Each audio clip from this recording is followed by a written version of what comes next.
मिल गया है हनुमान जी के घर का पता।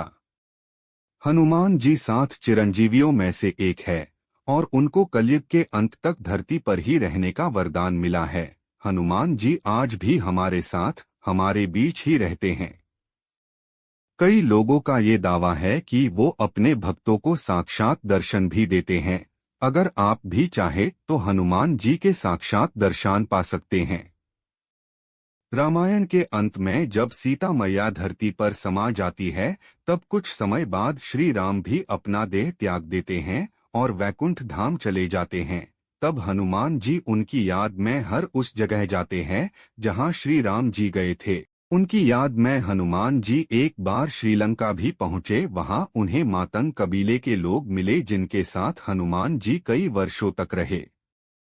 मातंग कबीले के लोगों ने हनुमान जी की निस्वार्थ सेवा की और काफी समय बीत जाने के बाद जब हनुमान जी वहां से जाने लगे, तब कबीले के लोगों ने हनुमान जी को जाने से रोका और जिद पकड़ ली कि आप यही हमारे साथी रहिए। हमारी पीढ़ियां कलयुग के अंत तक आपकी सेवा में अपना जीवन बिताएंगी। आप चले गए तो हमारी पीढ़ी को दीक्षा और ज्ञान कौन देगा।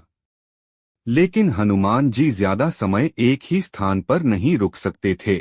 तब हनुमान जी ने उस कबीले के वासियों की श्रद्धा और साफ मैमन देखकर कबीले के लोगों को वरदान में एक मंत्र दिया और कहा कि जब भी इस मंत्र का साफ मन से उच्चारण करोगे तब मैं प्रकट हो जाऊंगा। और जाते जाते हनुमान जी ने उनसे ये वादा भी किया कि मैं हर 41 वर्षों बाद तुम्हारे कबीले में आकर तुम्हारी नई पीढ़ी को जीवन का ज्ञान और दीक्षा दूंगा। इसके बाद हनुमान जी लुप्त हो गए।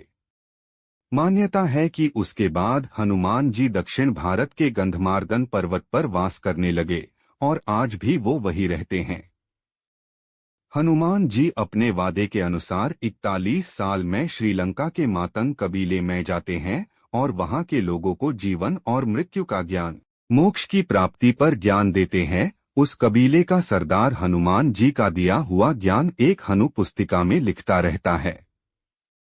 हैरानी की बात तो ये है कि आज की सदी में जहां बेहद कम आदिवासी रह गए हैं, ये एक ऐसा कबीला है जहां के लोग न जाने कौन सी भाषा बोलते हैं। ये जानवरों और पक्षियों से बात करते हैं और बाहरी दुनिया से दूर ही रहते हैं।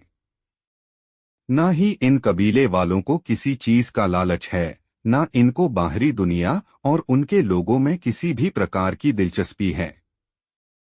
लेकिन वैज्ञानिकों ने इनसे संपर्क करने और इनकी भाषा समझने की काफी सालों से बहुत कोशिश की। इनकी भाषा बिल्कुल अलग होने की वजह से ज्यादा कुछ तो पता नहीं लगा पाए, लेकिन उनके कबीले की हनु पुस्तिका से ये जरूर पता चला कि हनुमान जी आखिरी बार 2014 में उनसे मिलने आए थे और अब वो 2055 में आएंगे। जिस समय हनुमान जी वहां मौजूद थे उस समय कुछ वैज्ञानिक भी वहां खोजबीन के लिए गए हुए थे। उनका कहना है कि कबीले के लोगों ने कुछ मंत्र जप कर अपना शुद्धिकरण किया और अपने चारों ओर एक ऊर्जा पैदा कर दी। फिर थोड़े समय बाद वह किसी अदृश्य व्यक्ति से बात करने लगे जो हमें नहीं दिख रहा था लेकिन कबीले के सभी लोगों को दिख रहा था। उसके बाद वैज्ञानिक वहां से अचंभित होकर चले गए। आज भी हनुमान जी हमारे ही बीच रहते हैं और जहां भी रामचरितमानस का पाठ होता है, हनुमान जी वही अदृश्य होकर पाठ में शामिल होते हैं। इसलिए कई जगह जहां भी लोग रामचरितमानस का पाठ करते हैं, वहां एक सीट हनुमान जी के लिए खली जरूर चोरड़ देते हैं। अगर आपको हनुमान जी के साक्षात दर्शन करने हैं तो आपका मन साफ होना चाहिए। जय श्री राम, जय हनुमान।